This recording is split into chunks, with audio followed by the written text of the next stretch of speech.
YouTube land? My name is Witchblade569 and welcome back to another anime review. Now, back in September, I did 2 reviews, one on High School DxD and I did another one on Burst Angel. And I said I was going to do a third one, record it back to back, but I completely forgot about it. I completely forgot about it until now. So when I reviewed a couple days ago my first girlfriend's a gal and Companion Stock, and I thought, hey, maybe I can go ahead and do this review as best as I can. I know I'm not a great reviewer by far, and I know to stumble over my words when I do a review and about that, so I need to write some type of script or whatever, because I know when I, before I broke my computer and got a new one, I ended up trying to do a nostalgia critic theme review of my top 10 favorite animes of all time, and I wrote a script. I did some voiceover lines, and I did on-screen stuff, and I had all that in the files and everything like that, and I got to the editing process, and before I started editing it, my computer just crashed out, and I lost the cord to that. I still have it in my room, in my closet. I can't find the cord anywhere, so I said, screw it, I'm just going to buy a new computer. Unfortunately, this computer is also a piece of shit.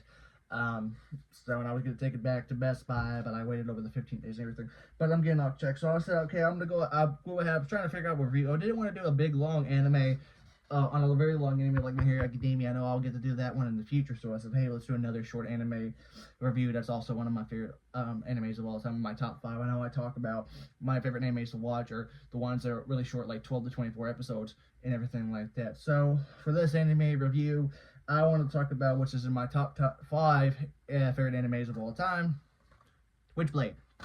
Witchblade is not an original work off a manga or anything like that. It's actually based on let me get it up. It's actually based on a comic book series.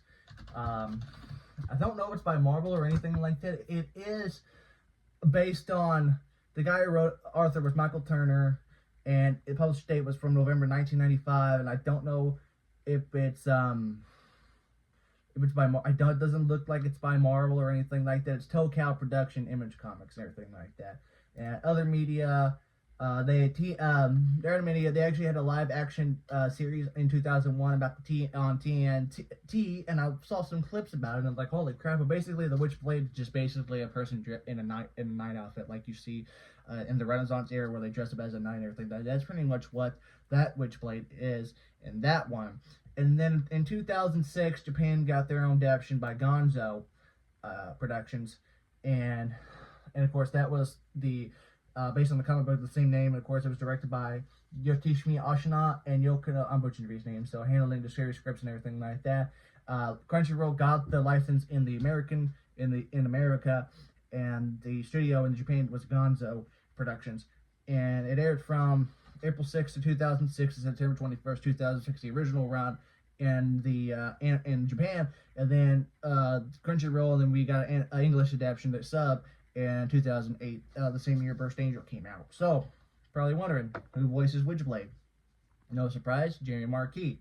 I think this was also one of her very first lead roles. I know, according to Wikipedia, it says that her first lead debut was Burst Angel, and this came after, because I know Burst Angel first came out in Japan in 2004, got an English adaptation in 2008. Usually, the sub usually comes out a year or two after the Japan version, but of course Jamie Marquis voices the lead of Witchblade, but her character is Masane Anaha, and basically she goes to Tokyo, leaving with an Asia with a baby girl called Ryoko Amahal, and she is an adopted daughter. She is not the biological daughter of Masane, and they survived what they call the Great Quake, and I looked it up. It's not it was a real thing, but it was like back in the early 1900s or 1800s or something like that.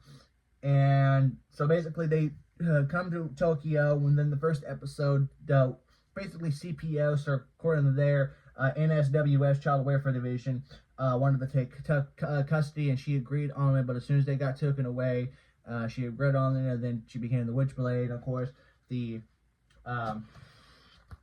persona of the Witchblade looked completely nothing as Masane Yamaha in it. The Masami Yamaha character has jeans, shirt, jeans, Witchblade here, and she looks completely different from her Witchblade form. So I don't know if the Witchblade looks like this when it took over somebody else's body, and basically they get stuck like a wrist, kind of like Ben 10, for example. Ben 10 has a watch that gets stuck to him and transform his DNA, meaning he can't take it off. But in the Witchblade's universe, or in the Witchblade, it's stuck on there and it'll go off in time, or they said they can just let it run its course or whatever, or they can take her on, cut her arm off and everything like that.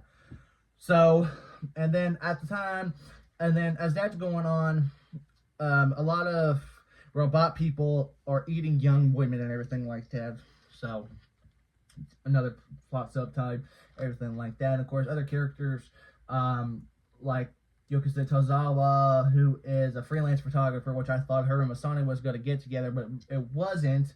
Her character, the person who does end up with Masane, is Reiji Takayama, who is the biological father of Ryoko, and they ended up getting together and everything like that. And then a couple of characters, Rina Suba, voiced by Colin Clindenbeard, everything like that, First Generation, everything. And then antagonist voiced by Monica Rell, is also in, and Caitlin Glass, Stephanie Young, everything like that. So, of course, one of the things you would notice in Crunchyroll and Funimation adaptations, they usually have the same voice actors. I think they have a total of about 50 voice actors, and so you'll see a lot of the animes with Jamie Marquis or Monica Rial or Jesse Grill or Caitlin Glass and everything like that. They finally rotated around for which animes to do and everything like that. So, and so like I said, there's about 24 episodes of Witchblade. There says no season and everything, so let's say that's about 2 seasons, like with Burst Angel. So technically Burst Angel has 1 season, but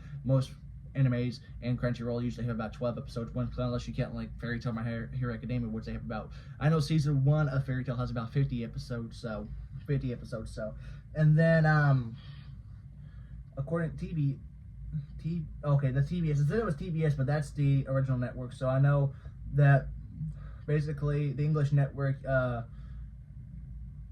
basically basic cable channel was IFC Funimation channel. That was when they had a channel and everything like that. There's a subscription service, and now we went over to Crunchyroll and everything like that.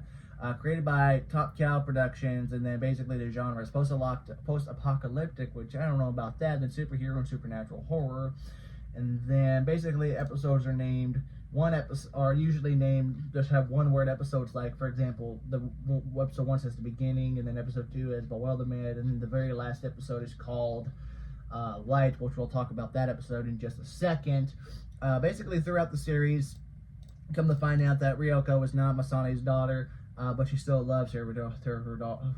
They have a great bond. I really like the bond between Masane and Ryoko. It's very awesome, and they have a great bond, and I can tell they definitely love each other and everything like that. And then at the end, the last episode of Witchblade broke my heart into pieces. Basically, spoiler alert, I know I talk about the episode's called Light, and basically Masane disintegrates the Witchblade, which that means she also turns into dust as well. Destroys herself, the Witchblade, and every single weapon. So there's actually 2 forms of the Witchblade, if you look on the Witchblade wiki page. But yeah, basically at the end of the very last minute of the anime, Masane turns into dust, the Witchblade turns into dust, and she ends up dying. So basically then, luckily Ryoko goes to her Masane's love interest, who turns out to be actually Ryoko's father and everything like that. But like I said, the ending broke my heart into pieces. And I just hate how it ended, but and everything like that. But still, it's good. It's a fantastic anime. I love it. It's in my top 5 favorite animes of all time. I like it. Of course, Jamie Marquis goes all the way phenomenon. A lot of people know her older work as Witchblade. Back then, if you watch reviews or panels or whatever of Jamie Marquis up until 2012, 2013, a lot of people would know her from Witchblade. I was probably her, I wouldn't say big break or first lead role, because technically, if you go to Wikipedia, her filmography list, technically Burst Angel, her first lead role, but Witchblade and Burst Angel came out the same year and everything like that. Like I said, number 5, it's in my top 5 favorite animes of all time. It broke my heart into pieces on how the anime ended. But if you're a fan of the Witchblade comics, and you want to see an adaptation for that, I would say yes to the Witchblade anime and no to the 2001 TNT series. So basically, like I said, it's basically like that. It's a Witchblade, but the Witchblade for that is just basically in a night outfit or a robot night outfit. So, and plus it's got, but anyway, like I said, overall, Witchblade is my top 5 favorite animes of all time. Everybody does a fantastic job in it, and the ending broke my heart in the strings. Like I said, I would definitely recommend checking it out. So, thank you guys for watching this review. If you enjoyed, give it a thumbs up, comment down below. As always, thank you guys a lot for watching. Thank you guys a lot for watching. I'll see you all in the future video. Take it easy.